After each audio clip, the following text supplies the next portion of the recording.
ce matin, le thème, c'est Dress Code. Prépare-toi à la rencontre de ton Dieu. Et sans transition, le témoignage de ce rêve, de ce songe que Salvina a eu il y a quelques jours en arrière, nous amène tout droit dans la parole de Dieu, dans la parabole des noces. Pour ceux qui connaissent un peu la parole de Dieu, normalement, pendant qu'elle témoignait, vous avez certainement déjà fait le lien avec la parole de Dieu. Alors, je vous invite à ouvrir vos oreilles, votre cœur, pour que Dieu puisse nous parler ce matin. Il y a une parole de Dieu forte pour l'Église et pour ceux qui sont présents et pour ceux qui sont absents. Ce message, je vous demanderai de le diffuser au maximum par la suite. Matthieu 22, versets 1 à 14. Jésus leur parla de nouveau en parabole et il dit... Le royaume des cieux est semblable à un roi qui fit des noces pour son fils. Il envoya ses serviteurs pour appeler ceux qui étaient invités aux noces, mais ils ne voulurent pas venir. Vous entendez? Il envoie ses serviteurs pour appeler les invités aux noces, mais ils refusent, ils déclinent l'invitation. Il envoya encore d'autres serviteurs en disant « Dites aux invités, j'ai préparé mon festin. » Dieu a préparé un festin. C'est prêt. J'ai préparé un festin. J'ai préparé mon festin. Mes bœufs et mes bêtes grasses sont tués. Tout est prêt. Dites avec moi, tout est prêt. Venez aux noces. L'invitation, elle est lancée. Tout est prêt. Venez aux noces. Mais, quand il y a un mais quelque part, ça casse tout ce qui précède. Mais, ils négligèrent l'invitation. Ils s'en allèrent, celui-ci à son champ, celui-là à son commerce, et les autres se saisirent des serviteurs, les outragèrent et les tuèrent. Le roi fut irrité. Il envoya son armée, fit périr ses meurtriers et brûla leur ville. Alors il dit à ses serviteurs, « Les noces sont prêtes, mais les invités n'en étaient pas dignes. Allez donc au carrefour et invitez aux noces tous ceux que vous trouverez. » Ses serviteurs s'en allèrent par les chemins, rassemblèrent tous ceux qu'ils trouvèrent, méchants et bons, et la salle des noces fut remplie de convives. Le roi entra pour voir les convives, et il aperçut là un homme qui n'avait pas revêtu un habit de noces. Mais il dit, « Mon ami, comment es-tu entré ici sans avoir un habit de noces ?» Cet homme resta la bouche fermée. Alors le roi dit aux serviteurs, liez-lui les pieds et les mains et jetez-le dans les ténèbres du dehors où il y aura des pleurs et des grincements de dents, car il y a beaucoup d'appelés, mais peu d'élus. Et le peuple de Dieu répond, Amen, Amen, Amen. Quel contraste! Quel contraste entre le roi qui a tout préparé de façon minutieuse, Dieu a tout prévu, Dieu a tout programmé pour ce festin, pour ces noces, tout est prêt. Quel contraste entre la démarche du roi et la plupart des invités qui ont négligé l'invitation. Certains ont méprisé l'invitation. On a autre chose à faire. Ce sont les personnes qui ne répondent pas à l'appel. On a autre chose à faire. Ça nous parle de quoi? Ça nous parle aujourd'hui quand le business, le travail, l'amusement passent avant le royaume de Dieu. Certains même se sont opposés à l'invitation. Ils n'ont pas trouvé l'excuse, ils sont clairement opposés. Et d'autres ont même tué.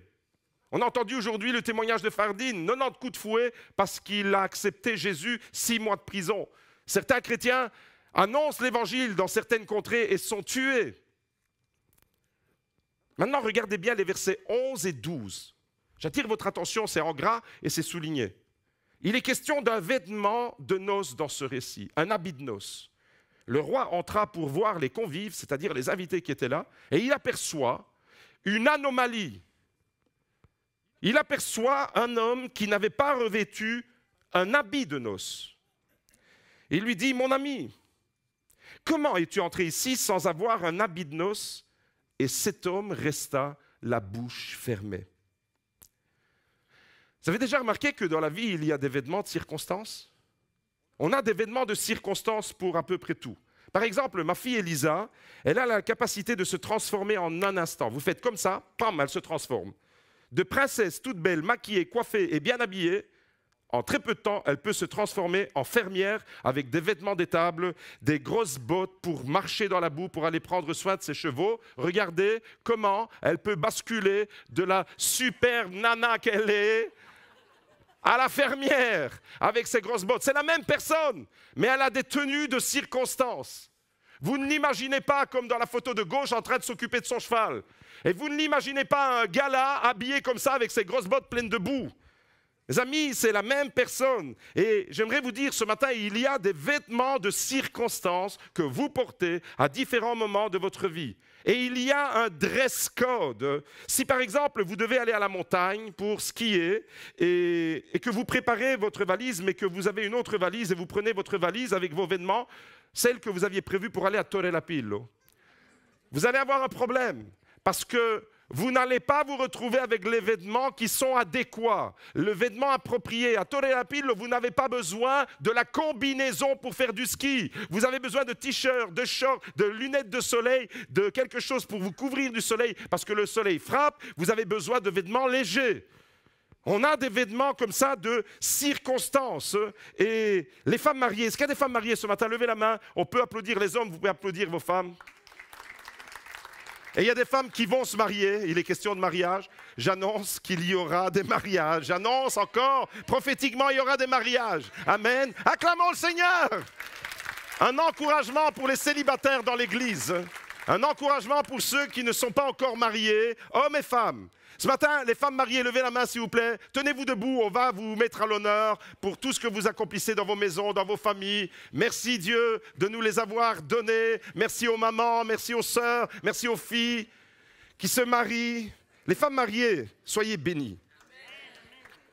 Et les femmes non mariées, soyez bénies aussi. Mais les femmes mariées, dites-moi, vous n'êtes pas toujours habillées comme ça?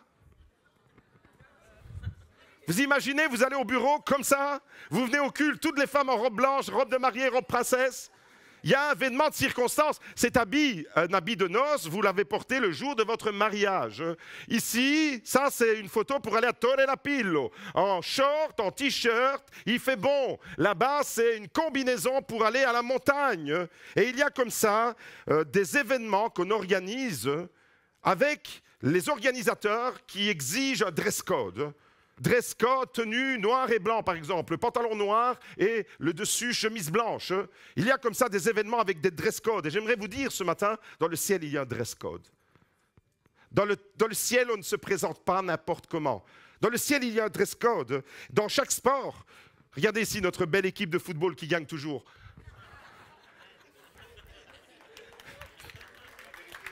Vérité, elle gagne parce qu'ils aiment Jésus, ils sont gagnants. Ils ne seront jamais perdants quand on aime Jésus. Mes amis, là, il y a une tenue qui est adéquate. Mais vous imaginez qu'ils viendraient tous les dimanches comme ça? Non, il y a une tenue pour chaque sport et il existe une combinaison, une tenue vestimentaire bien adaptée. Par exemple, quand moi-même, 2 fois par an, j'endosse ce vêtement.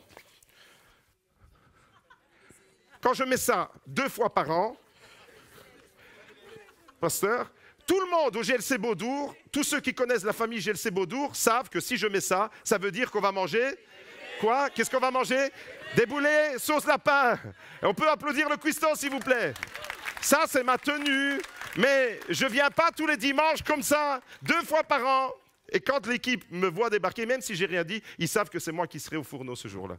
Ok les amis? Ça veut dire qu'il y a une tenue pour chaque événement. Et en règle générale, le vêtement sert pour être reconnu. Vous reconnaissez un policier parce qu'il a une tenue. Vous reconnaissez un facteur parce qu'il a une tenue. Vous reconnaissez les ouvriers d'Orès parce qu'ils ont non seulement leur camionnette, mais leur tenue. Vous reconnaissez les ouvriers.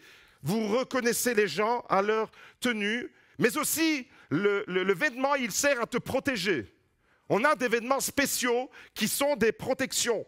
En 2012, un Autrichien du nom de Felix Baumgartner a vaincu le record du monde. Il a battu tous les records, lui. Je pense que c'est très difficile de faire mieux que cet homme en termes de record du monde. Il a battu le record du monde du plus haut saut en parachute jamais réalisé jusque-là. C'était en 2012, le gars il est monté à 39 km d'altitude, ce qui équivaut à 39 000 mètres. Même les avions de ligne transatlantiques ne volent pas si haut. Un avion transatlantique vole à 10 000 mètres, plus ou moins 11 000 mètres. 39 000 mètres s'il vous plaît. C'est énorme, c'est un truc de fou, c'est balèze. C'est une dinguerie. Le gars il est monté dans ce qu'on appelle techniquement la stratosphère. Et vous croyez qu'on se présente dans la stratosphère comme ça? Avec des lunettes de soleil et une casquette? Avec des Nike à la... Non, le gars, il avait une combinaison spéciale, il avait un casque spécial. Dans la stratosphère, il n'y a pratiquement pas d'oxygène. Ce qui veut dire qu'il avait besoin d'un vêtement de protection qui le maintenait en vie et qui lui a permis de traverser l'atmosphère.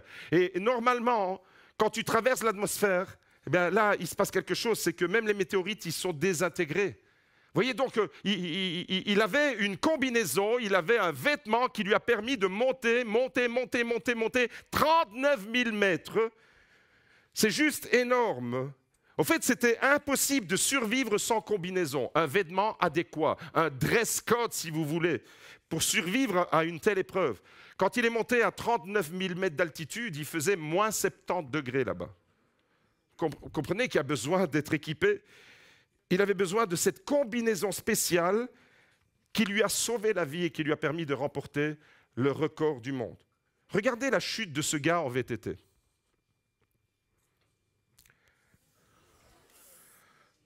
On va le reprendre, regardez. C'est très court, ça dure 4 secondes. Encore une fois, pour entendre bien l'impact du casque sur le rocher. Mes amis, j'aimerais vous dire que ce gars, il en sort indemne, mais s'il n'avait pas son casque, il serait mort. Qu'est-ce qui lui a sauvé la vie? Son équipement. C'est son équipement, son vêtement, si vous voulez. Et la première leçon que j'aimerais vous partager avec vous d'un point de vue spirituel ce matin, c'est que ton vêtement, ton équipement spirituel est déterminant pour te sauver la vie.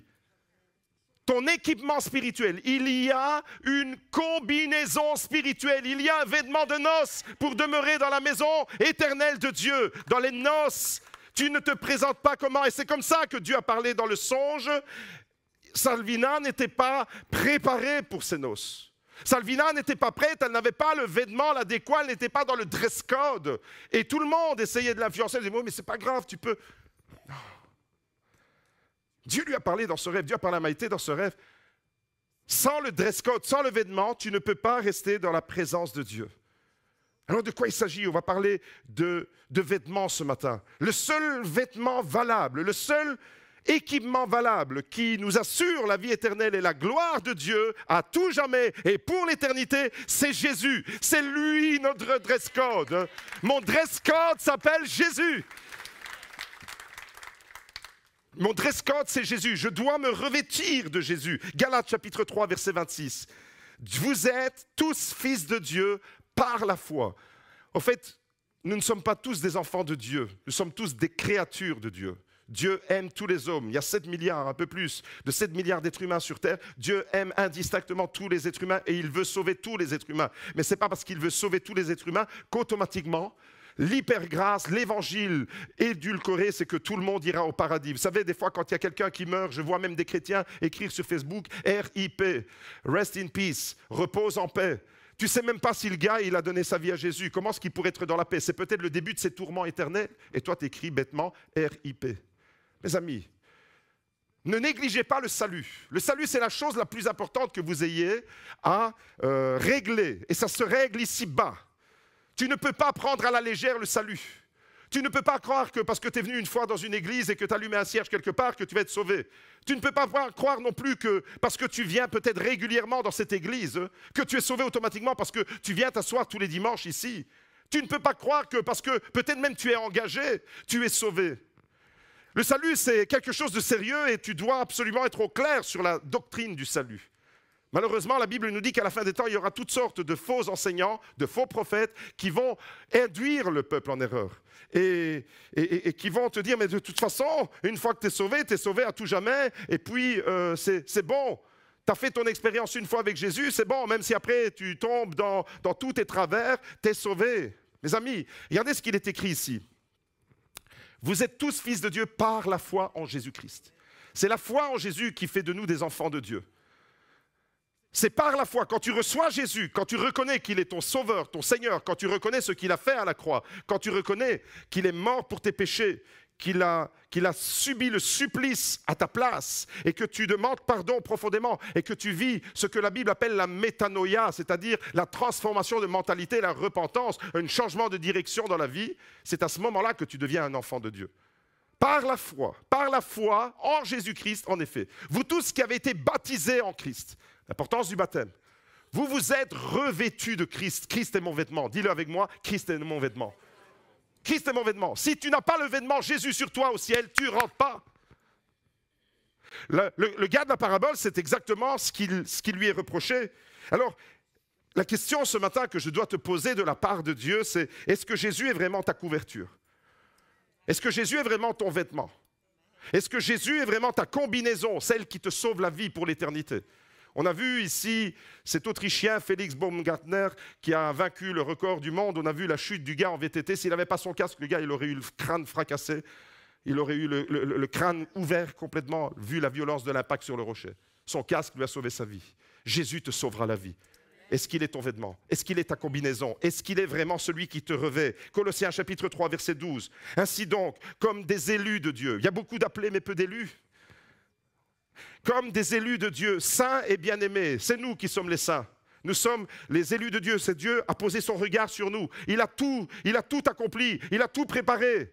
On l'a chanté tout à l'heure. Il a tout donné même. Il a donné ce qu'il avait de meilleur. On l'a chanté pendant la louange. Eh bien, nous, comme des élus, saints et bien-aimés, on est des saints et on est des bien-aimés à partir du moment où on accepte Jésus. Regardez ce qu'il nous est demandé de faire. Revêtez-vous. Habillez-vous. Revêtez-vous de sentiments de compassion, de bonté, d'humilité, de douceur et de patience. Ça veut dire que l'enfant de Dieu, il doit être reconnaissable. Il y a un habit qui va te permettre d'être identifiable. Les amis, notre vêtement doit être un vêtement de compassion. De la même manière que Jésus est rempli de compassion, on doit retrouver cette trace. On doit retrouver cette marque sur notre vie.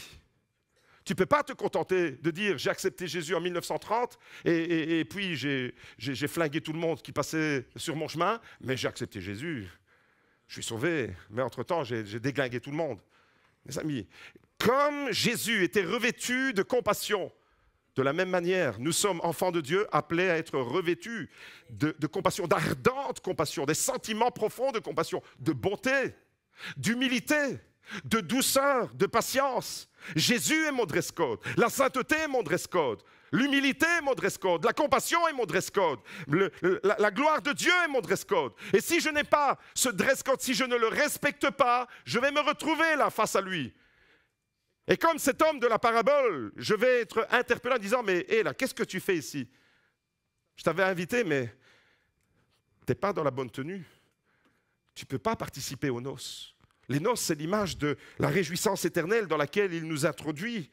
La parole de Dieu, mes amis, vous avez compris, ce matin, elle nous encourage à revêtir. Revêtir, c'est se rhabiller des qualités spirituelles qui sont en Jésus. Les qualités spirituelles qu'on reconnaît en Jésus, ça doit être notre préoccupation. C'est Seigneur, je veux me rhabiller de toi tous les jours, matin. Seigneur, je veux me rhabiller de toi, je veux vivre avec toi. Et je veux que ce vêtement-là ne me quitte jamais. Je veux que Jésus soit visible. Quand vous portez un vêtement, on ne voit plus votre chair. Et moi, je vois ici le crâne de Willy qui reflète bien. Mais je ne vois pas ses bras, je ne vois pas son torse parce qu'il a des vêtements. OK ? Pourquoi? Parce que son vêtement, c'est son vêtement que je vois. Et quand on te regarde, on doit voir ton vêtement, Jésus. Vous avez compris? Jésus est mon dress code, mes amis. Et c'est de lui que nous devons nous revêtir et avoir la certitude que nous sommes bien en phase avec ça. Je ne peux pas me présenter au ciel sans le vêtement de Jésus. Soyez, autrement dit, habillés de tout ce que Dieu veut vous donner. Soyez revêtus de toutes ces choses bonnes que Dieu veut vous donner. Malheureusement, depuis toujours, l'homme a utilisé le vêtement pour tromper. Ça, c'est ce que Dieu veut faire. Il veut nous revêtir de sa gloire, il veut nous revêtir de sa compassion, de son amour, etc. Mais malheureusement, depuis toujours, l'homme trompe à travers le vêtement. On vient de sortir de la période de carnaval. Qu'est-ce qui se passe à carnaval? Carnaval, pourquoi les gens se déguisent? Pour tromper, pour se faire passer pour quelqu'un qu'ils ne sont pas, pour ne pas être reconnus. Et depuis toujours. Et d'ailleurs, la parole de Dieu, elle est tellement puissante et tellement profonde qu'il y a des merveilles, des perles, il y a des pépites dans la parole de Dieu. Vous êtes conscient de ça, qu'il y a des pépites? En hébreu, pour parler du vêtement, le mot, un des mots, parce qu'il y a plusieurs vêtements, comme en français, vêtements, habits, etc., tenue. En hébreu, il y a plusieurs mots. Un des mots qui est utilisé, c'est le mot beged. Regardez le mot beged, c'est le slide suivant, beged. C'est ce mot-là qui est utilisé pour parler du vêtement. Mais avec la même racine et le même mot beged, il signifie vêtement, couverture, mais aussi tromperie, perfidie, trahison, infidélité. Waouh! L'étymologie, le mot beged en hébreu, veut dire à la fois vêtement, mes amis, quand c'est Dieu qui te rhabille de la gloire. Mais quand tu te rhabilles toi-même, quand tu te rhabilles avec tes valeurs humaines, sans aller puiser en Jésus, tu vas revêtir quelque chose. Et j'aimerais vous dire ce matin que la tromperie et la trahison est liée à l'idée de revêtir une fausse apparence. Les masques qu'on porte font partie du prolongement de notre vêtement. On joue des rôles. On montre une image de nous-mêmes. Le vêtement, c'est un message, c'est le prolongement de qui nous sommes. On veut que les gens voient. Certaines personnes portent une tenue vestimentaire bien visible, ostensible. De loin, on peut repérer la personne. Il y a un message à travers le vêtement. Le vêtement que vous portez, si vous êtes une personne classique, vous allez vous habiller de façon classique. Si vous êtes une personne dans votre fond excentrique, vous allez vous habiller de façon excentrique. Et le vêtement, il sert à quoi? Il sert aussi à attirer le regard. J'attire le regard comme je m'habille. Si j'étais venu ici avec des lunettes de soleil, en basket, avec un short et avec un cinglé,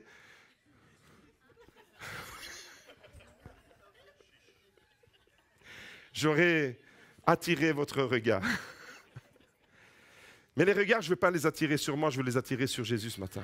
Retenez que beged, c'est profond ce que je suis en train de vous dire, parce qu'on va voir plusieurs exemples. Beged, c'est vêtements, c'est couverture, c'est l'habit avec lequel Dieu veut nous revêtir.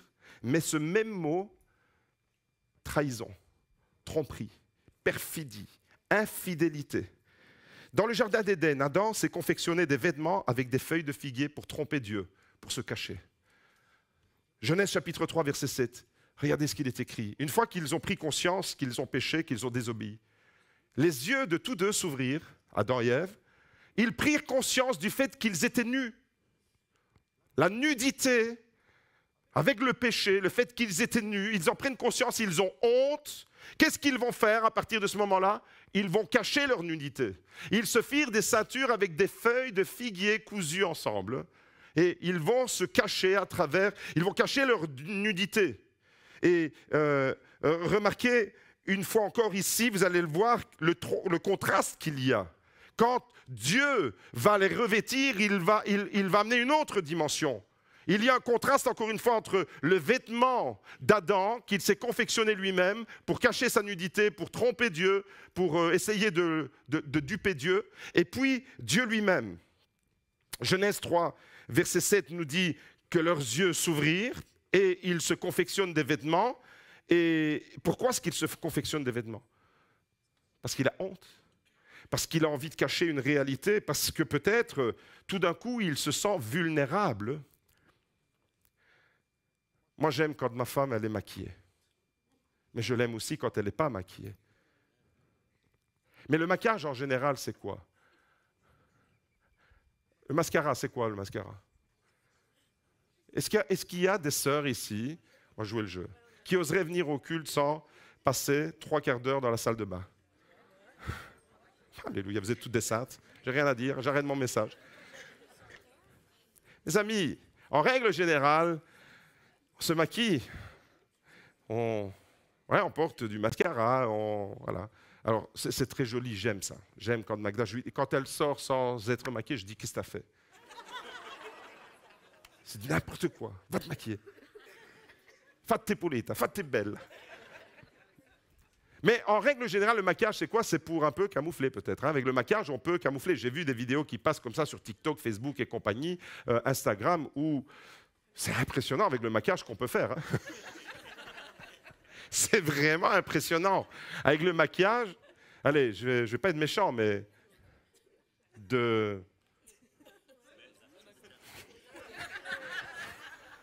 tu deviens une bombe avec un peu de maquillage. Il suffit de passer entre les mains de quelqu'un, d'un bon maquilleur, d'une bonne maquilleuse qui sait.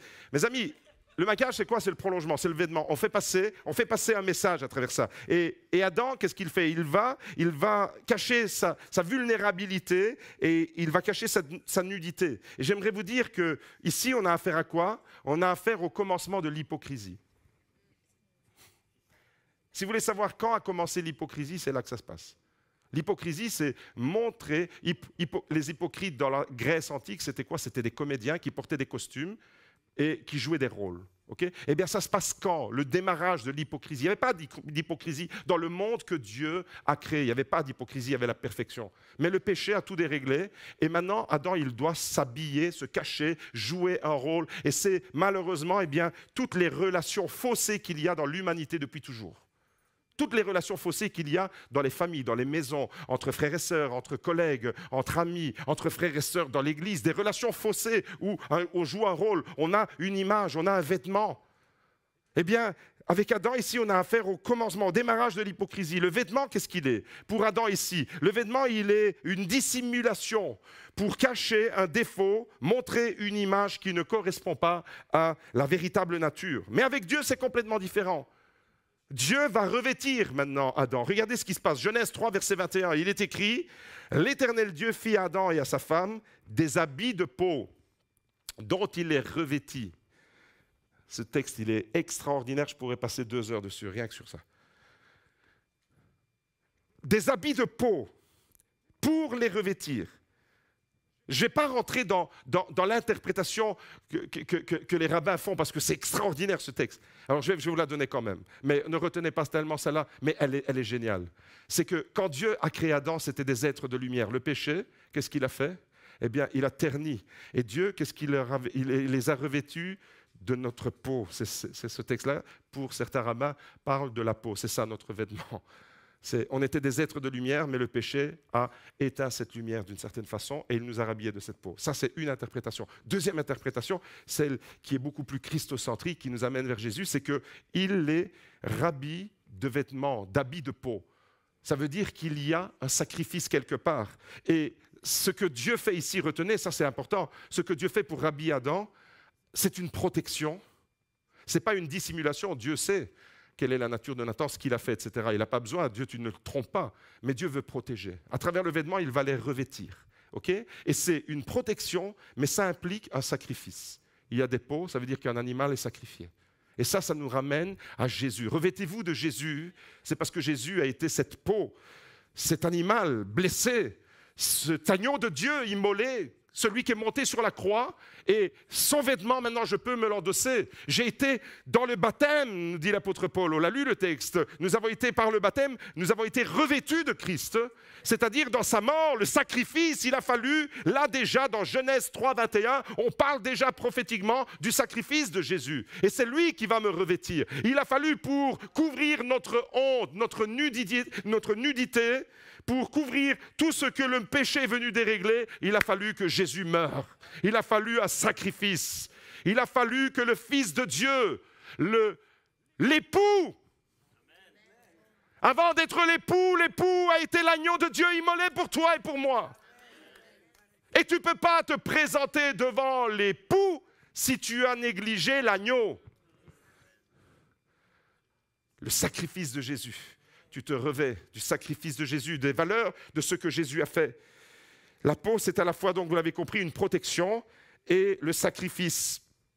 De la même manière que Jésus s'est sacrifié pour nous revêtir, nous racheter, nous rhabiller et nous sauver.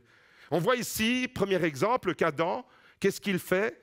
Il veut tromper, beged, tromperie, vêtements. Il veut tromper Dieu à travers son habillage, à travers son camouflage. Les militaires, qu'est-ce qu'ils font quand ils partent en expédition? Il y a du camouflage pour être confondus. Et des fois, il y a des militaires qui sont tellement bien camouflés que vous ne les repérez même pas. Ils sont habillés en vert, ils sont maquillés, et vous avez l'impression que c'est de la végétation, mais en fait, c'est des militaires qui sont là comme ça aux embuscades. C'est quoi? C'est un camouflage. Adam a voulu camoufler, Adam a voulu tromper Dieu à travers son vêtement. Beged, vêtement, tromperie, trahison. Deuxième exemple de la tromperie à travers le vêtement. Les frères de Joseph ont trompé leur père à travers le vêtement. Waouh! Beged. Qu'est-ce qu'ils ont fait? Ils ont trahi leur frère. Dieu avait béni Joseph, il lui a donné un rêve, une vision. Attention, ma sœur. Parce que quand Dieu donne des rêves et des visions, ça ne se passe pas toujours bien. Demande à Joseph. Eh bien, il reçoit un songe, 2 songes même, et puis il le partage à sa famille, et les frères commencent à avoir de la jalousie qui monte dans le cœur. Et la jalousie va se transformer en haine, en colère, et vont vouloir s'en débarrasser. C'en est trop, Joseph, tu gênes. C'en est trop maintenant, toi, là, à qui Dieu parle. C'en est trop, on ne supporte plus le fait que toi, Dieu t'a donné une vision, et puis, papa, en plus de ça, il te donne un vêtement. Vêtement. Jacob, il lui donne un vêtement. Le vêtement, Jacob, c'est un vêtement de dignité qu'il donne à Joseph. C'est un vêtement, une tunique bigarrée, nous dit la Bible, c'est-à-dire un vêtement d'une certaine valeur, un vêtement précieux. Et ça dérange les frères. Eh bien, qu'est-ce qui se passe dans le cœur des frères de Joseph? On va inventer un scénario catastrophe pour liquider Joseph. On découvre ça. Genèse 37, 31. Regardez, deuxième récit, deuxième exemple de tromperie à travers le vêtement. Ils prirent alors l'habit de Joseph, le vêtement de Joseph, tuèrent un bouc et plongèrent l'habit dans le sang. Ils envoyèrent l'habit de plusieurs couleurs à leur père avec ce message: voici ce que nous avons trouvé. Reconnais donc si c'est l'habit de ton fils ou non. Jacob le reconnut et dit: c'est l'habit de mon fils. Une bête féroce l'a dévoré. Joseph a été mis en pièces. Jacob déchira ses vêtements. Alléluia. Jacob déchira ses vêtements, il mit un sac sur sa taille et il mena longtemps le deuil sur son fils. Grande tromperie par le vêtement. Qu'est-ce qu'ils font, les fils de Jacob? Ils trompent leur père avec le vêtement de Joseph, ce vêtement qui était destiné à la gloire. Maintenant, ils vont le prendre, ils l'ont vendu, Joseph, ils l'ont vendu comme une loque. C'est le cas de le dire, vêtement, le loque. Et ils ont traîné, ils ont tué un bouc, ils ont traîné le vêtement de Joseph dans le sang, faisant croire que c'est Joseph qui a été dévoré par une bête féroce. Ils amènent le vêtement à leur père en disant: est-ce que c'est bien le vêtement de ton fils? Le père reconnaît. Eh bien, il a été dévoré par une bête féroce. Et le pauvre Jacob, il a pleuré des années sur la vie, sur la mort de son fils, alors que Joseph était vivant. Comment est-ce qu'il a été trompé, Jacob? Par le vêtement. Regardez combien de fois: l'habit de ton fils, l'habit de ton fils, l'habit revient. Et quel est le résultat? Jacob, qu'est-ce qu'il fait? Il déchire son vêtement. À travers le vêtement, il y a de la tromperie. Troisième exemple de tromperie par le vêtement. Toujours dans la vie de Joseph, un peu plus tard, il se retrouve en Égypte. Il se retrouve en Égypte et la femme de Potiphar, elle a des vues, et plus que des vues, elle a un beau petit projet pour Joseph. Elle a envie de se le faire. Elle profite que son mari n'est pas là, et là, elle enlève son vêtement d'une certaine façon. Alors, on découvre ça. Elle veut, vous avez compris de quoi je parle, la Bible en parle, elle veut coucher avec Joseph. La femme, elle est mariée, donc elle veut tromper son mari.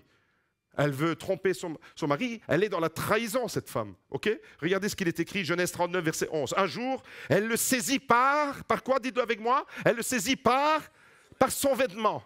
Elle saisit qui? C'est la femme de Potiphar qui saisit qui? Joseph. Par quoi elle le saisit? Par son vêtement. En disant: couche avec moi. Joseph, lui, refusait les avances. Il restait intègre. Il refusait les avances que cette femme lui a faites. Et il lui abandonna son vêtement. Elle le saisit par le vêtement et il lui abandonne son vêtement dans la main et il s'enfuit dehors. Il ne veut pas commettre la faute, il ne veut pas être dans le péché. Et lorsqu'elle vit qu'elle lui avait abandonné son vêtement, regardez combien de fois le mot vêtement vient dans le texte, dans la main, et qu'il s'était enfui dehors, elle appela les gens de sa maison et leur parla en ces termes: voyez, il nous a amené un Hébreu pour se jouer de nous, il est venu vers moi pour coucher avec moi. Menteuse, trompeuse, perfide, manipulatrice. Elle se saisit du vêtement de Joseph. Maintenant, elle a une pièce à conviction. Elle a un vêtement. Le gars, il part pour ne pas pécher, mais ce vêtement, elle va s'en servir contre lui. Oh, c'est fort là, dans la Bible. Vêtement, beged, ça peut être le vêtement de la gloire de Dieu, mais quand ça tombe entre les mains de quelqu'un de tordu, ça devient un vêtement de tromperie, de trahison, de perfidie, de manipulation. Il est venu vers moi, voilà ce qu'elle dit, pour coucher avec moi, alors que c'était elle qui voulait coucher avec lui. Mais je me suis mise à crier très fort. Menteuse. Vous imaginez la scène avec lui de finesse? Menteur. Menteuse. Quand il a entendu que j'élevais la voix et que je criais, il a abandonné son vêtement. Menteuse. À côté de moi, il a abandonné son vêtement, il s'est enfui dehors. Elle posa le vêtement de Joseph à côté d'elle jusqu'à ce que son maître rentre de la maison. Et c'est comme ça que Joseph se retrouve injustement incarcéré en prison parce qu'une femme a voulu tromper. Beged, vêtements, tromperie. Encore une fois, tromperie, trahison, manipulation par le vêtement. Et la deuxième leçon que j'aimerais vous laisser ce matin, c'est que l'homme déconnecté de Dieu utilise le vêtement pour tromper, trahir, cacher et manipuler. Le vêtement est un instrument. Le vêtement est un instrument de tromperie, de trahison, de manipulation. Est-ce que vous êtes avec moi? Est-ce que vous me suivez dans tout ce que je suis en train de vous développer là? C'est fascinant ça. Alors on va revenir un instant sur notre histoire initiale. La noce, le repas des noces. Le roi qui organise le mariage de son fils. Et là, le gros problème, cet homme dans notre histoire qu'on a lu au début, la parabole des noces, est confronté à un gros problème. Son problème, c'est quoi? C'est son vêtement. Ça, c'est le gros problème de cet homme. À cause de son vêtement, il ne peut pas rester dans la réjouissance du mariage. À cause de son vêtement, Salvina en a déduit qu'elle ne pouvait pas se marier. À cause de son vêtement, elle n'avait pas le dress code, elle n'avait pas la tenue adéquate. Et cet homme, dans la parabole, il est même expulsé de la fête parce qu'il n'a pas le vêtement approprié. Vous avez compris? Tu ne te présenteras pas au ciel avec ton vêtement, avec ta propre justice, avec ta condition. Tu te présenteras au ciel uniquement avec la sainteté de Dieu, avec la justice de Dieu, avec l'amour que seul Jésus peut te revêtir. Mes amis, pourquoi est-ce un problème dans cette histoire? C'est vraiment un gros problème pour ce gars. Il va être expulsé de la fête. Mon ami, que fais-tu ici sans l'habit de noces? Qui t'a permis de rentrer dans ce lieu? Et le gars, il reste bouche fermée. Il sait qu'il a commis une erreur. Il sait qu'il est en faute. Il n'essaye pas de négocier. Il n'essaye pas de dire « Oui, mais écoute, je n'ai pas eu le temps d'aller m'habiller. » Et non, il sait. Il est foutu, là. À un moment donné, il sera trop tard pour amener des arguments et des excuses à Dieu. Tu entends? Un jour, je ne te le souhaite pas, mais un jour, tu risques de te retrouver la bouche fermée devant Dieu. Tu n'auras plus aucun argument parce qu'il te manquera le vêtement. Te manquera le vêtement, Jésus. Le dress code, c'est lui qui définit. Alors pourquoi est-ce un problème, finalement, ce vêtement dans cette histoire, dans cette parabole que Jésus nous raconte? Pour nous, dans notre génération, c'est presque choquant de voir quand même la manière avec laquelle le roi va traiter cet homme. Ça, ce sont certains religieux qui disent « Oui, mais finalement, c'est bon. Pourvu que tu es une bonne personne, même si tu as des défauts, même si tu as plein de péchés jusque-là, à partir du moment où tu as donné ta vie à Jésus, c'est bon. » Et pour notre génération, c'est choquant de lire cette histoire. Le roi, il est ferme, il est intransigeant là-dessus. Nous, quand on est invité quelque part, la plupart du temps, on s'habille comme on veut. Ce matin, vous n'avez pas reçu un email hier du pasteur Carozzo pour vous dire « Attention, dress code au GLC Bodo pour le culte, tout le monde en costard-cravate. » Non. Pour nous, c'est choquant. On va au mariage. J'ai même déjà vu aujourd'hui des mariés en basket le jour de leur mariage. Costume, décontracté. Avant, c'était hors de question. Le costume, la cravate, c'était l'escarpe belle et liche, bien lustrée. Et aujourd'hui, c'est choquant. On s'habille comme on veut. Et si le vêtement d'un invité, vous organisez une fête, on va prendre une image. C'est vous l'organisateur de la fête. Et vos invités viennent avec des vêtements qui ne vous plaisent pas trop. Bon, les femmes, généralement, elle est bizarre, sa robe est un peu trop courte. Hein. Mais en règle générale, dans notre société, on s'habille comme on veut. Okay? Et si le vêtement ne nous plaît pas trop de notre invité, on ne va pas aller l'interpeller en plein milieu de la fête, on arrête la musique et tout, en disant « Hé là, toi, mon ami, viens ici. Comment t'habilles à ma fête ?» Allez, hop, mettez-le dehors, attachez-lui les mains et jetez-le dehors où il y a des pleurs et des grincements dedans. Vous ne faites pas ça quand même.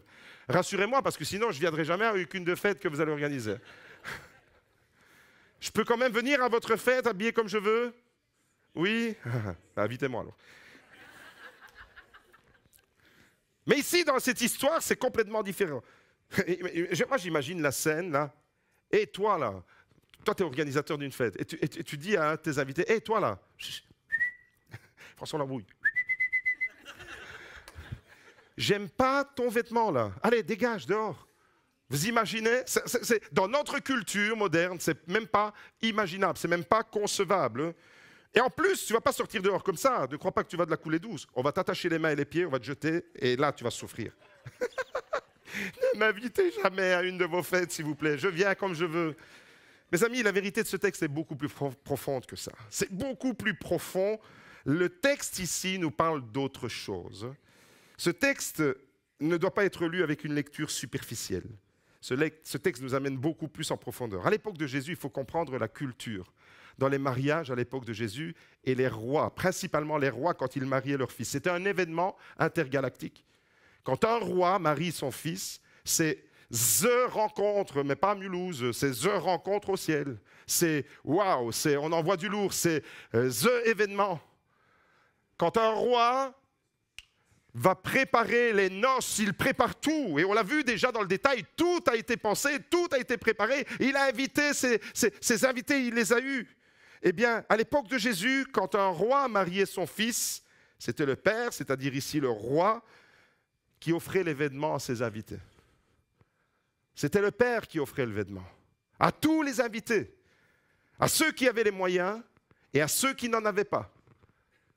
C'est le père qui invitait, qui fournissait l'habit pour les noces, aux riches comme aux pauvres. C'est extraordinaire ça. Vous êtes invité à un mariage, vous n'avez même pas besoin de vous casser la tête, de dire je dois aller chez H&M, je dois aller chez Zara, il me manque la ceinture, il me manque la cravate, il me manque la chemise. Mince, la chemise, j'ai oublié, dernière minute. La chemise, les chaussettes ne sont pas adaptées à mon costard. Non problème. Quand à l'époque de Jésus, un roi mariait son fils, le roi qui organise, il organise tout. Tu entends? Au ciel, tout est organisé par Dieu. Au ciel, tu n'organises rien, mon ami. Tu es peut-être un grand organisateur. Les pasteurs sont des organisateurs, les grands. Au ciel, tu n'organises rien. C'est Dieu qui a tout organisé. Et le mariage, c'est son affaire. OK? Vous me suivez? Est-ce que vous êtes encore avec moi? Faites-moi signe. Vous êtes toujours là? Vous ne risquez rien. Vous n'allez pas vous retrouver dehors parce que je n'aime pas votre vêtement. Alors, les amis, écoutez bien. Le Père va offrir le vêtement. Et ce vêtement, c'est un vêtement d'honneur pour tout le monde. Absolument tout le monde. Vous entendez, tout le monde. Et personne ne pouvait ainsi se sentir supérieur ou inférieur. La toilette de Madame Dupont, elle laisse à désirer, n'est-ce pas? Combien elle a acheté sur Shein? Avec 17 €, vous avez une tenue? Minable, moi je l'ai payé 2000 € au Maroc. Non, au ciel, il n'y a rien de tout ça. Au ciel, mes amis, j'aimerais vous dire que personne ne peut se sentir supérieur ou inférieur parce qu'on a le même vêtement. On a le même vêtement. Et le vêtement, c'est lui qui nous le donne. Le vêtement, Jésus! Dress code. Alors, en faisant ça, le roi organisateur des noces, en faisant ça, le roi, il donnait, qu'est-ce qu'il donnait? Il donnait un vêtement. Mais il donnait quelque chose de sa dignité à tous ses invités. C'était un vêtement royal que les invités portaient. C'était une dignité royale. Tu ne peux pas t'amener avec une robe bleue, avec des chaussures bleues, avec un t-shirt gris. Je comprends que Dieu a interpellé ma sœur Salvina, mais ce n'était pas rien que pour elle. Elle a pris pour elle, mais c'est pour l'Église. Église, tu ne peux pas te présenter n'importe comment. Prépare-toi à la rencontre de ton Dieu. Prépare-toi à la rencontre de ton Dieu. Et en même temps, quand le roi va habiller ses invités, c'est fou ça. Quand le roi va habiller les invités pour le mariage de son fils, vous comprenez que c'est des noces de l'agneau qu'on parle ici. Vous l'aviez déjà compris, j'espère. On est en train de parler des noces de l'agneau. L'épouse, c'est l'Église. Et le roi, le père, a organisé tout. En même temps, en faisant ça, le roi donne quelque chose de sa dignité à tous ses invités, mais en même temps, eh bien, personne n'était autorisé à attirer le regard sur lui-même. Personne. Au ciel, mon frère, ma sœur, tous les regards seront dirigés vers Jésus. Au ciel, tous les regards convergent vers Jésus. Vous entendez? On n'attire pas le regard. Vous savez, quand on... Avouez quand même, quand vous êtes surtout un mariage de votre enfant. Je me souviens quand Elisa se mariait. Mamma mia. Il me fallait le plus beau costard, celui qui m'allait bien, celui qui ne faisait pas voir trop ma didine, celui qui camouflait. Mon vêtement, il doit camoufler ça. Vous n'êtes pas demandé pourquoi je porte des vêtements noirs comme ça. On m'a dit que le noir cache les rondeurs. Béguette, tromperie, je suis gros. Je ne peux pas le cacher, mais j'essaye de camoufler. C'est là. C'est pas parce que ma fille, elle me rentre dedans, hein, des fois. Elle me dit, pas, tu peux t'habiller en noir autant que tu veux, maigri. Maigri. Et mon fils répond, il a raison, conspiration contre leur père. Attachez-les, mettez-les dehors. Mes amis, au ciel, personne n'attire le regard sur lui-même. Tous les regards dirigés vers le marié, c'est ça au ciel. Tous les regards. Est-ce que ce matin, tu veux déjà commencer à te préparer à ça? À diriger tes regards vers le marié, c'est-à-dire vers Jésus. Le vêtement, en même temps, il est primordial, vous avez compris, il est indispensable. Et c'est ça le drame de ce garçon. Il se retrouve au ciel sans le vêtement que le Père lui-même avait offert. Qu'est-ce que ça implique? Le vêtement, il est primordial. Pas seulement pour le marié et la mariée, mais aussi pour les invités. Le vêtement des invités signifiait, premièrement, que le père et l'époux avaient tout organisé. Il avait tout pensé. Que l'invitation, elle est lancée pour tous. Dieu veut que tout le monde participe à cette fête. C'est pour ça qu'il envoie ses serviteurs inviter. Les uns ont décliné, les autres ont refusé, les autres ont même tué ceux qui invitaient. C'est celui qui invite qui donne le moyen d'accéder à la fête. Vous me suivez? Les religions ont déformé ça. Mais pas seulement les autres religions. Je vais parler de ce qui se passe dans nos églises évangéliques qui déforment la doctrine. Eh ouais, mais tu peux t'accommoder de ceci et cela, etc. Vous savez, il y a deux extrêmes avec le salut. Le premier extrême, c'est l'extrême du légalisme. C'est que dès que tu as fait un pas de travers, tu es mort, Dieu t'exclut, Dieu te tue. C'est le légalisme des religieux, comme un peu dans la lignée des pharisiens. Et puis le deuxième extrême, qui est tout aussi dangereux, c'est le danger du laxisme, où tout est permis. Tu peux tout faire à partir du moment où tu as accepté Jésus. Tu peux tout faire. Et de toute façon, Dieu est amour. Et de toute façon, Dieu est grâce. Et de toute façon, Dieu reconnaîtra les siens. Et de toute façon, allez, vas-y, laisse-toi aller. Deux extrêmes, mes amis. Si tu veux te préparer à la rencontre de l'époux, tu ne dois être ni dans l'extrême du légalisme, tu ne dois être ni dans l'extrême du laxisme. Les légalistes, dans les évangiles, ce sont les pharisiens. Les laxistes, c'était les sadducéens. Mes amis, ça, ce sont les deux écueils à éviter. Prépare-toi à la rencontre de ton Dieu, ni laxiste, ni légaliste, dans la vérité de la parole. Je veux déjà me préparer. Pensez qu'au ciel, je ne pourrai pas y aller aux noces de l'agneau, je ne pourrai pas y aller sans me revêtir de Jésus. C'est lui qui définit les règles. C'est lui qui exige le dress code. Et le dress code qu'il exige de toi ne te coûte rien. Tu entends ? Tu dois simplement recevoir Jésus, c'est ça ton dress code. Tu dois te rhabiller de Jésus, l'agneau qui a été immolé.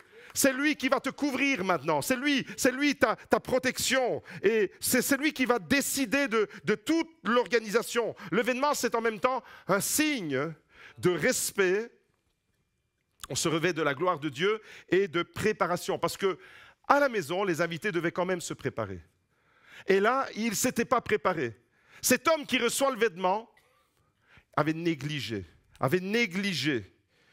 Aller dans un mariage, dans des noces comme celui de cette histoire, sans vêtements, sans les vêtements de noces, ça signifiait quoi? Pourquoi c'est dramatique pour cet homme et pourquoi ça risque d'être dramatique pour beaucoup de personnes qui pensent un jour se retrouver au ciel mais qui n'y seront pas?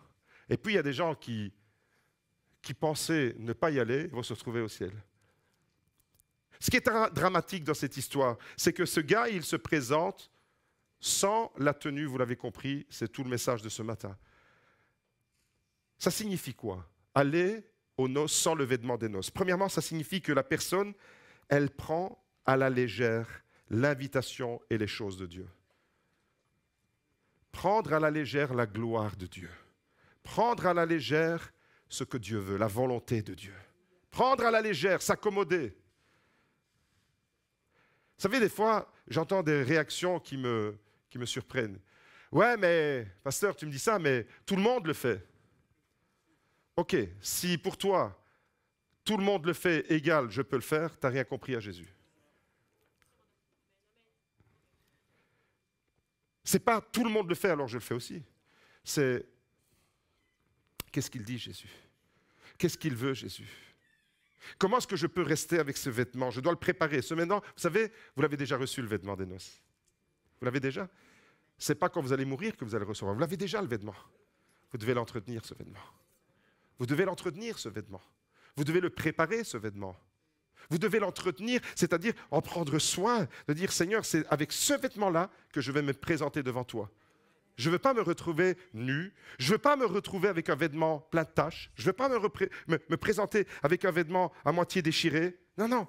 Et le drame de ce garçon, c'est que peut-être que son vêtement, il était dans un état tellement lamentable qu'il n'a pas osé le prendre pour aller. Il a méprisé l'invitation que Dieu lui a lancée. Il a méprisé. Il a méprisé la gloire de Dieu. Il ne s'est pas préparé, c'est ça le drame.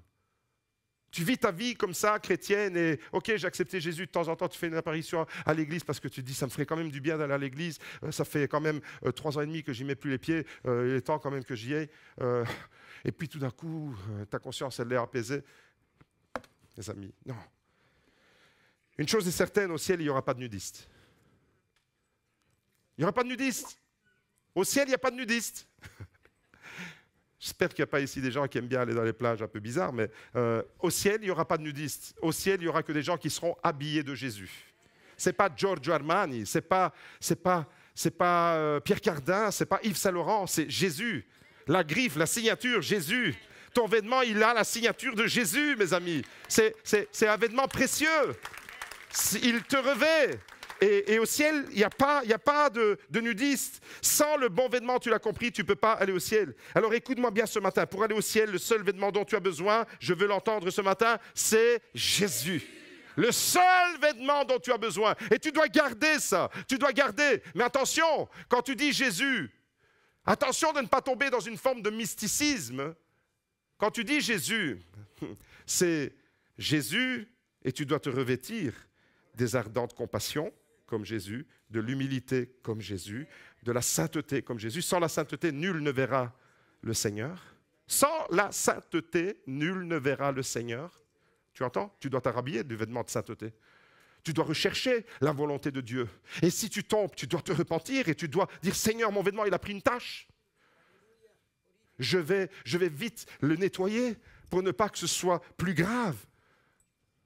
Mon vêtement, il s'est sali, mon vêtement, il s'est peut-être un peu décousu, mon vêtement, il s'est peut-être un peu déchiré. Pour aller aux noces, mes amis, j'aimerais vous dire, sans vêtement, c'est aussi fou que de vouloir aller au ciel sans Jésus. C'est ça que ça veut dire dans notre parabole. Le vêtement, dans notre histoire, elle est liée au salut. Sans le vêtement royal, vous l'avez compris ce matin, il n'y a pas de salut. Sans le vêtement, pas d'accès aux noces de l'agneau. Sans le vêtement de Jésus, il n'y a aucune part à la réjouissance éternelle. Dites avec moi ce matin, Jésus est mon dress code. Jésus est mon dress code pour le ciel. J'ai besoin de lui, j'ai besoin d'être revêtu et de rester vraiment en intimité. Alors la question du salut est tellement importante que chaque personne devrait s'en préoccuper. C'est la première question pour laquelle tu dois obtenir une réponse. Et la question ce matin que je te pose, toi qui es là, et toi qui entends ce message en ligne ou peut-être même un peu plus tard, c'est dans quel état est ton vêtement aujourd'hui? Dans quel état est ta conscience? Dans quel état est ton cœur? Dans quel état est ton âme? Dans quel état est ce vêtement que Dieu t'a déjà donné si tu as accepté Jésus? Ton vêtement, tu l'as déjà. Est-ce que tu l'as négligé, ce vêtement? Est-ce que tu l'as sali volontairement? Est-ce que tu l'as déchiré? Est-ce qu'il a été traîné dans la boue? Dans quel état est ton vêtement? Dans quel état est ta conscience? Ton vêtement, tu as compris, c'est pas seulement quelque chose d'extérieur, c'est un vêtement intérieur qui te revêt de l'intérieur. Est-ce que tu l'as préparé pour les noces de l'agneau? Est-ce que tu es actuellement en train de préparer les noces de l'agneau? C'est maintenant que ça se prépare. Vous savez, un mariage, je me souviens quand on a fait le mariage d'Elisa, des mois et des mois et des mois et des mois et des mois et des mois de préparation pour une journée qui est passée comme un éclair. Vous n'avez pas l'impression que c'est comme ça? un bon repas. Vous préparez, vous préparez, vous préparez. En 10 minutes, l'assiette est vide, surtout si je passe. Ça va tellement vite quand vous êtes dans l'événement, mais la préparation, elle prend du temps. Eh bien, c'est ici. Est-ce que vous êtes jamais posé la question, pourquoi je suis encore sur Terre? Pour que tu prépares ton événement. Tu as reçu un événement. Tu dois le préparer, tu dois l'entretenir, ce événement. Et la question que je te pose, c'est est-ce que tu l'as préparé? Est-ce que tu l'as entretenu? Est-ce que tu l'as nettoyé? Est-ce que tu vas te présenter ce matin avec un autre événement? L'événement de ta fierté. Seigneur, moi, je suis un bon chrétien. Moi, j'ai fait ceci. Moi, je me souviens d'un garçon qui me disait toujours, « Hey, pasteur, moi, j'ai sauvé des âmes. Moi, j'ai sauvé. Moi, j'ai sauvé. » Je dis, « Je ne savais pas que c'était toi, Jésus. » Toujours, ce garçon me disait, « Hey, pasteur, moi, demande aux chrétiens dans l'église, à Beaudour, combien de personnes ils ont sauvé. » Je dis, personne. Personne n'a sauvé personne. Il n'y a que Jésus qui sauve. Parce que moi, j'ai sauvé des gens. Il n'est plus dans l'église, hein, ce garçon, je vous le dis. Mais moi, j'ai sauvé. Moi. L'événement orgueil, vous connaissez? Moi, le hyper-moi. Non, tu ne peux pas aller au ciel avec l'événement hyper-moi. Ça n'existe pas. En Italie, il y a l'hypercope. Mais il n'y a pas l'hyper-moi. Mes amis, est-ce que tu vas te présenter avec le vêtement que Jésus t'a donné? Dans la vie, tout est question de préparation. Et ce matin, dis avec moi, je t'invite vraiment, les musiciens, tout doucement, vous pouvez vous préparer. Ce matin, dis avec moi, je me mets en ordre avec Dieu. Je me mets en ordre avec le Père qui a tout organisé. Je me mets en ordre, j'accepte Jésus, je reçois son vêtement et je me prépare pour les noces. Je veux ça. Je veux préparer mon cœur, je veux me préparer. Tout se prépare dans la vie. On prépare une naissance, on prépare un mariage, on prépare un voyage, on prépare des vacances. Mais la chose la plus importante que tu dois préparer, c'est ton éternité. Et c'est la raison pour laquelle Amos 4, verset 12 nous dit « Prépare-toi à la rencontre de ton Dieu ». Prépare-toi à la rencontre de ton Dieu, mon frère, ma sœur. C'était le thème de ce message, finalement. Prépare-toi à la rencontre de ton Dieu. C'est quand que ça se prépare? Maintenant. C'est quand que tu dois préparer ton vêtement? Maintenant. Ce matin, j'ai une bonne nouvelle. Ce matin, j'ai vraiment une bonne nouvelle. Si ton vêtement est sale, si ton vêtement est déchiré, si ton vêtement, malheureusement, si tu as fait des mauvais choix et que tu es allé te traîner un peu dans la boue avec ton vêtement et que tu sais que ton vêtement il est plus si blanc. Si ton vêtement est plein de boue, plein de taches, dans ta conscience, tu ne te sens pas digne de te présenter avec ce vêtement. Alors tu te dis, je vais aller comme ça. Tu te dis, je me sens sale. J'ai regardé des choses que je ne devais pas regarder. J'ai dit des choses que je ne devais pas dire. J'ai fait des choses que je ne devais pas faire. Je me suis laissé embarquer dans quelque chose qui a sali mon vêtement. J'aurais jamais dû aller. Mon vêtement est sale. J'ai une bonne nouvelle pour toi. Dieu peut changer ton vêtement. Dieu peut renettoyer ton vêtement. C'est ça l'évangile. Dieu veut te donner un vêtement propre et précieux. Combien de personnes ce matin veulent dire, Seigneur, viens purifier mon vêtement. Viens purifier ma conscience. Viens purifier mes pensées. Parce que c'est dans tes pensées que tu salis ton vêtement. Zacharie chapitre 3, verset 3. Regardez, c'est un des textes que j'ai reçus au début de ma conversion. Une sœur est venue une semaine après ma conversion. Elle traverse la pièce où elle était. On était dans une réunion de prière au mois de septembre 1991. Elle traverse et elle me dit, j'avais une semaine de conversion, je m'étais converti le vendredi précédent. Et cette sœur s'appelle Maria Tantine à Liège. Elle traverse, elle ne me connaît pas. Elle me dit, jeune homme, je ne connaissais pas à l'époque. Dieu enlève ton vêtement sale. Dieu va mettre sa parole dans ta bouche. Tu vas devenir un serviteur de Dieu. Tu vas prêcher la parole de Dieu. J'ai reçu la prophétie de mon appel au ministère pastoral une semaine après ma conversion. C'est un truc de dingue. Je ne savais même pas c'était quoi le mot prophétie. Je ne l'avais même jamais rencontré. Eh bien, ce que cette sœur a fait, elle m'a donné cette parole prophétique. Et aujourd'hui, je suis la preuve devant vous que cette parole s'est réalisée. À partir de cette parole que Zacharie envoie à Josué. Pas Josué avec Moïse, un autre Josué, un grand prêtre. Josué était couvert de vêtements sales. Peut-être que tu es venu dans cette église avec des vêtements sales. Peut-être que Ces vêtements sales, tu les portes sur toi comme un poids. Et tu te dis, non Seigneur, ce n'est pas possible. Je sais que tu ne peux pas accepter ce vêtement. Et je suis tiraillé. Jésus est couvert de vêtements sales, se tenait debout devant l'ange. Celui-ci, prenant la parole, dit à ceux qui étaient devant lui, ôtez-lui les vêtements sales. Ce matin, mon frère, ma soeur, j'aimerais te dire, si tu te tiens debout, parce que tu sens que ton vêtement est sale, Dieu veut retirer ce vêtement sale. Ôtez-lui les vêtements sales. Puis il dit, écoutez bien, voici, je t'enlève ta faute pour te revêtir d'habits précieux. Béged, la gloire maintenant. Béged, pas plus la tromperie. Béged, tu vas être habillé, tu vas être revêtu de vêtements précieux. Et ce qu'il y a de plus précieux, c'est que tu puisses à nouveau te revêtir de Jésus, de dire, Seigneur, j'ai besoin de toi. Dieu te donne un vêtement propre, Dieu te donne un vêtement précieux. Et si tu as de la peine dans ton cœur, si tu as de la tristesse et si tu es venu ce matin dans l'église avec un esprit abattu, avec un vêtement mais tellement entaché parce que tu te dis, mon vêtement, il sent mauvais. La tristesse, on peut la sentir à distance. Eh bien, voici ce que Dieu peut faire, voici ce qu'il veut faire avec toi. Il veut te donner, Ésaïe 61, verset 3, un vêtement de louange au lieu d'un esprit abattu. Un vêtement de louange, si tous les jours, ton moral s'est découragé, tu es par terre, tu es complètement usé, ton vêtement il est usé, ton vêtement il est usé, c'est-à-dire que ton âme elle est peinée, ton âme elle est vraiment, tu n'arrives plus, tes journées sont trop lourdes, tes journées sont pénibles. Tu as un esprit abattu. Ce matin, je déclare le miracle de Dieu dans ta vie. Il va enlever cet esprit abattu et il va te revêtir d'un vêtement de louange. Ésaïe 61, verset 3. Combien de personnes voudraient dire, Seigneur, j'ai besoin, je veux ce vêtement de louange. Je veux me revêtir de cette gloire. Je veux me revêtir de cette adoration. Je veux m'habiller de toi, Jésus. Je ne veux plus porter des mauvais vêtements. Je veux, Seigneur, ton vêtement. Dieu veut te couvrir d'un vêtement de justice ce matin. Un vêtement de salut. Ce matin, tu peux avoir la certitude que ton vêtement, même s'il était sale quand tu es arrivé dans cette église, parce que tu vas demander pardon. Et tout doucement, celui qui veut mettre en ordre son vêtement, il est prié de s'avancer, de venir devant. Nous allons terminer ce culte en nettoyant nos vêtements. Nous allons terminer ce culte en nous donnant à nouveau à Jésus. Ésaïe 61, il veut te donner un vêtement de justice et de salut, nous dit la Bible. Il m'a revêtu, le prophète dit, il m'a revêtu. Ce matin, j'invite l'Église à le déclarer. Il m'a revêtu. Il y a quelqu'un ce matin qui a une mauvaise vie. Il y a quelqu'un qui fait des mauvaises choses pendant la nuit. Ton vêtement est sale. Tu dois demander pardon à Dieu. Venir abandonner ce vêtement sale. Il va l'enlever. Il va te nettoyer. Il va te laver. Il va te purifier.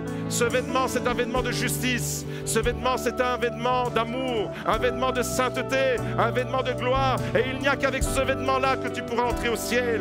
Oui, Jésus veut te revêtir ce matin. Et ce matin, vous savez comment il va nettoyer ton vêtement? Est-ce que vous savez comment il nettoie le vêtement?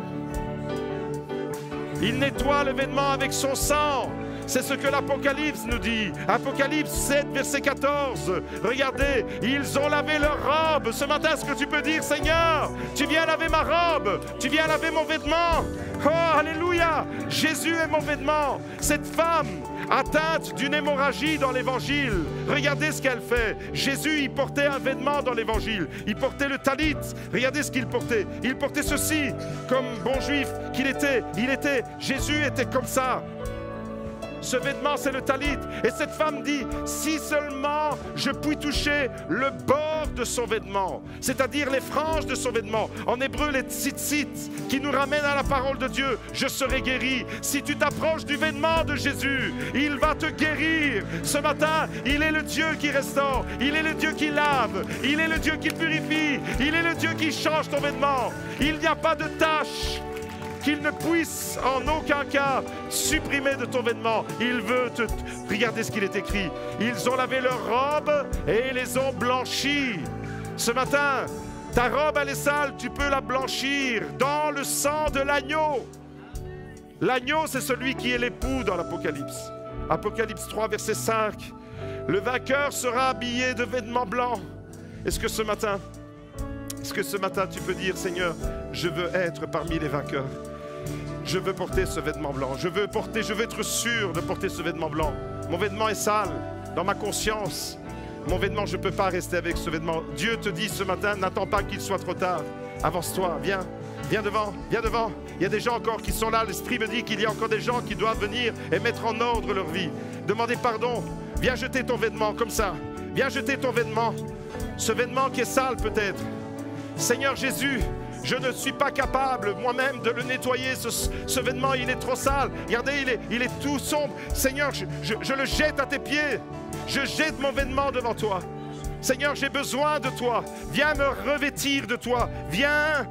Vous savez, quand vous vous revêtissez de Jésus, du vêtement de Jésus, c'est comme une rosée. Talit, ça vient du mot rosée. Comme une rosée qui vient se déposer sur toi et qui vient te couvrir. Ce matin, tu as besoin des bras d'amour de Jésus. Tu as besoin d'être restauré. Ce matin, tu as besoin de sa grâce, de sa faveur. Alors ce matin, je vous invite à lever les mains tous ensemble. Et ensemble, nous allons invoquer le nom de Jésus. Le sang de Jésus qui a le pouvoir de purifier. Mais toi, mon frère, ma soeur, tu as le devoir de préparer ton vêtement. Tu as le devoir de l'entretenir, ce vêtement.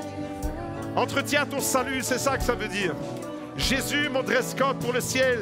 Ce matin, si tu es d'accord avec moi, déclare-le. Jésus, va entendre l'Église qui le proclame très fort. Jésus, tu es mon dress code pour le ciel. Et ce matin, c'est toi qui laves mon vêtement. Alléluia. Est-ce qu'on peut s'approcher du Père? Venez devant là, ne restez pas dans les rangs. On va prier ensemble. On va chercher la présence de celui qui est l'époux et qui vous dira, oui, je ne mettrai pas dehors celui qui vient à moi. Viens avec ton vêtement. Oui, le Père m'a racheté.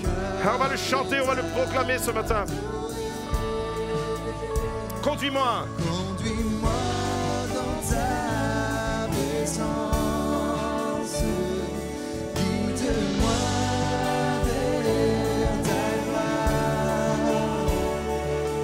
Je voudrais voir ta face, oh Dieu, être près de toi. Et je viens devant toi humblement, mon cœur. Viens déposer ton vêtement. Viens déposer ce qui est trop lourd ce matin. Viens. Vous êtes nombreux ce matin. On va faire une prière collective. Venez, venez, venez. On va tous prier. Alléluia. Merci Seigneur. Alléluia. Merci Jésus. Tu bénis. Alléluia. Tu visites. Tu laves le vêtement. Tu laves les vêtements. Lavé dans le sang de l'agneau. Alléluia. Je voudrais voir ta face, oh Dieu, être près de toi.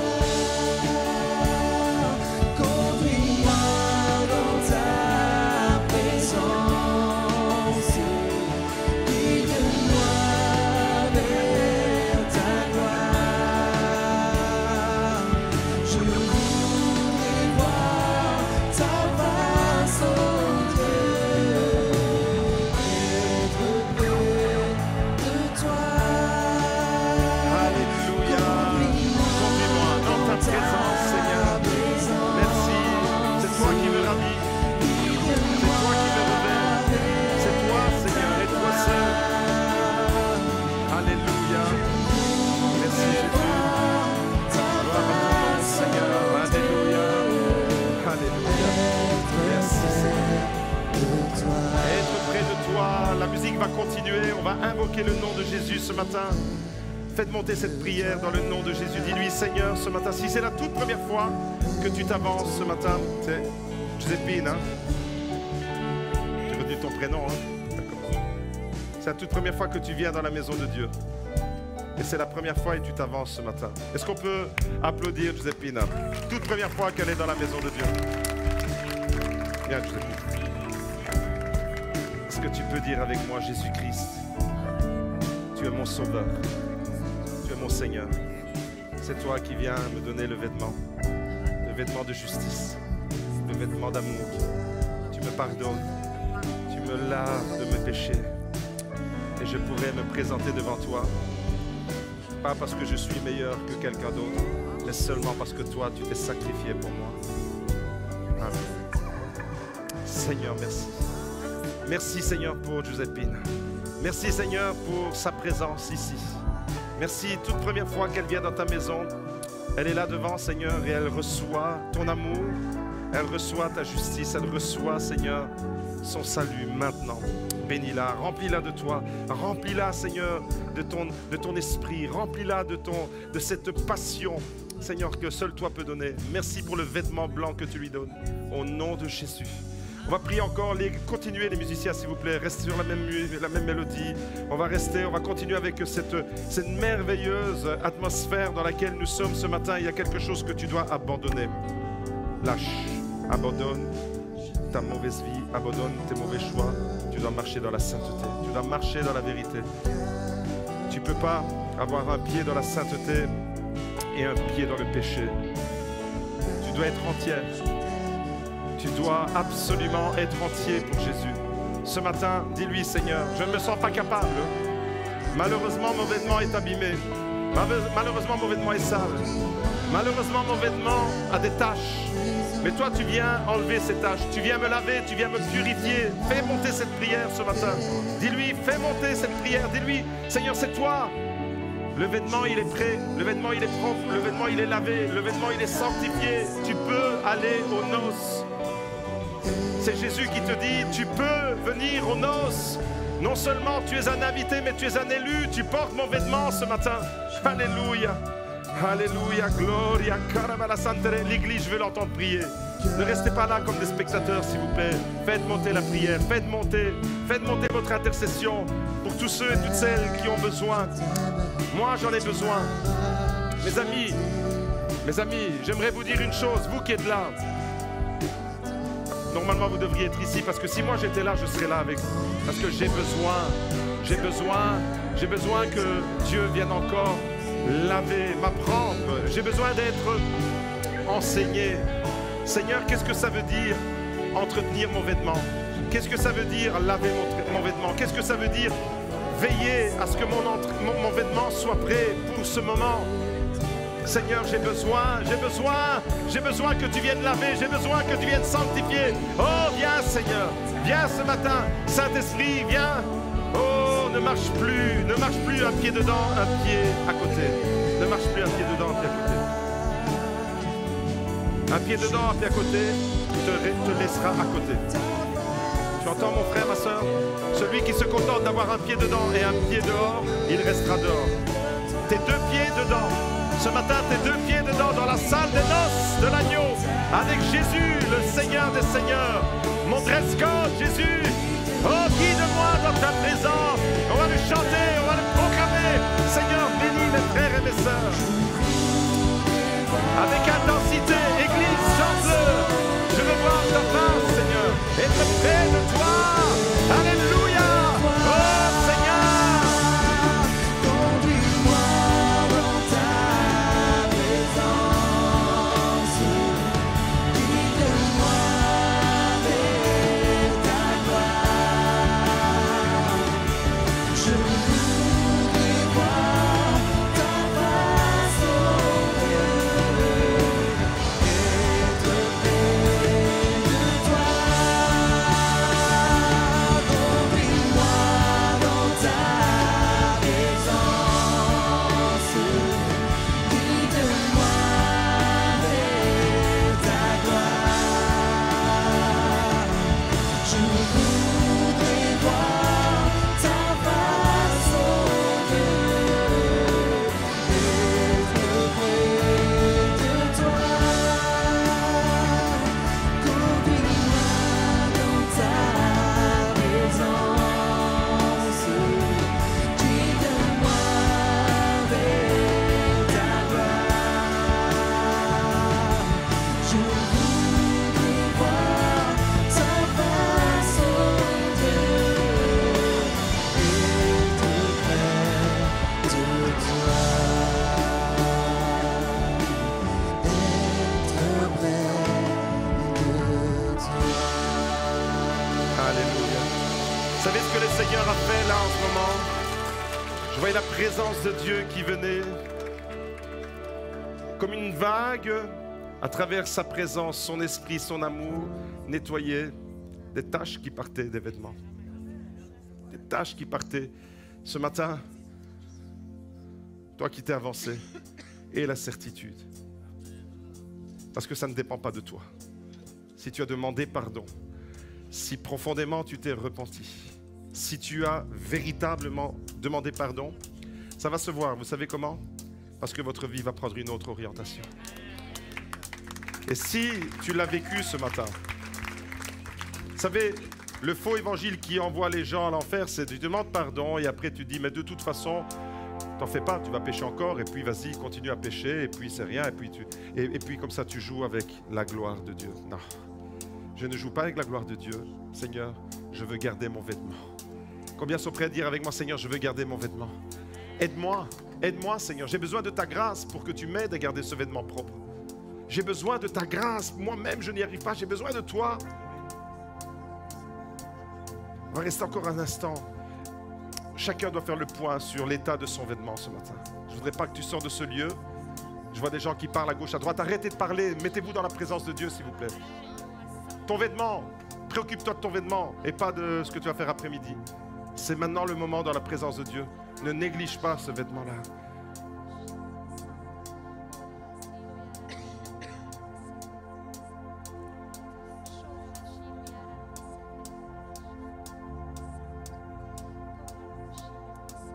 Alléluia.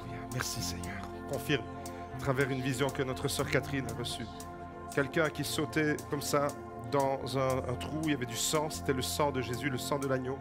Et en entrant dans le sang de l'agneau, tu ressors purifié. Ce matin, ne prends pas à la légère. Mon frère, ma sœur, retiens ceci. Si tu veux rencontrer l'époux, tu dois accepter l'agneau. Si tu veux rencontrer l'époux Jésus, tu dois accepter l'agneau de Dieu qui ôte le péché du monde, qui ôte les taches de ton vêtement. Jésus, à travers son sacrifice, c'est lui l'agneau de Dieu. Amen. Est-ce que vous avez envie de le voir élevé ce matin sur notre nation? Alors restez tous en place. On va terminer. Il y a un vide ici. Je veux qu'il soit rempli. Venez, venez, ceux qui sont derrière, là, venez, avancez-vous, mettez-vous, prenez de la place ici. On va terminer ce moment, mais comme des fous. Dis à ton voisin, on va terminer ce moment comme des fous. On va élever le nom de Jésus. Ce matin, si l'église Jesséboudou est d'accord de dire avec moi, nous voulons voir Jésus élevé sur notre pays. Nous voulons voir Jésus élevé. Alors, si vous êtes d'accord avec moi, on va taper dans les mains, on va le proclamer, on va le déclarer.